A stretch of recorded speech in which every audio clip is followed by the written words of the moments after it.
And with that, I will go over to giving the closing remarks on JuliaCon 2022.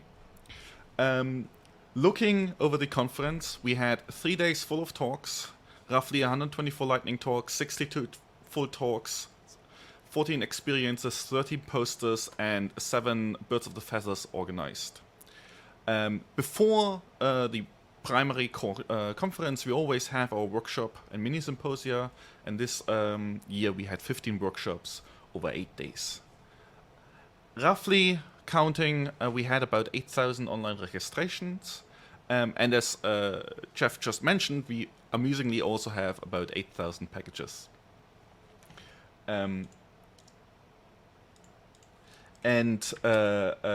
Just today, the Julia GitHub repository hit 40,000 GitHub stars. So this is a picture that I exported earlier today. It's a little bit fuzzy, but this is the amount of YouTube views we got over the conference, and the blue line is this year and the purple line is last year. So there's a little bit of a downward trend. I think that might actually just be that after 3 years of online conferences, people are a little bit tired of them. But generally speaking, we track in the same trajectory, and the video output is really one of the important things of JuliaCon to showcase and highlight the diversity in the Julia ecosystem. This is one of my favorite slides. The upper side here are all of the submission we have received over the time since we opened the call for proposals on pre-talks up to the deadline. And one can see that we are a very just-in-time community. And so most of the submissions come in just before the deadline. Most of them come on the day of the deadline. And JuliaCon this year, as last year, was co-located with JumpDev. And so the breakdown in tracks was roughly, we had about 30 JumpDev talks and about 300-ish talks at JuliaCon submitted. Right, so now it is my pleasure to introduce Tim, who is going to present the Julia Community Prize. Tim, you're currently muted. And we can't hear you yet, sorry.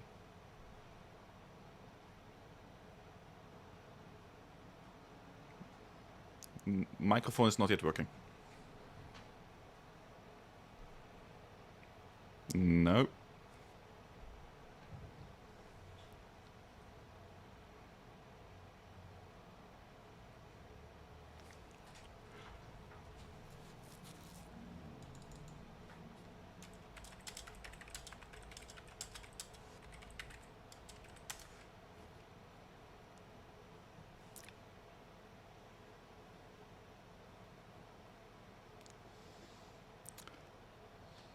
Okay, so due to technical difficulties, I will present it. The community prize this year goes to the Documenter.gl team for their work over the many years on Documenter.gl, its ecosystem, and namely Morten, Michael, Frederick, and Mauro. The second community prize goes to Frames White for her many technical, social, and educational contributions across the Julia ecosystem.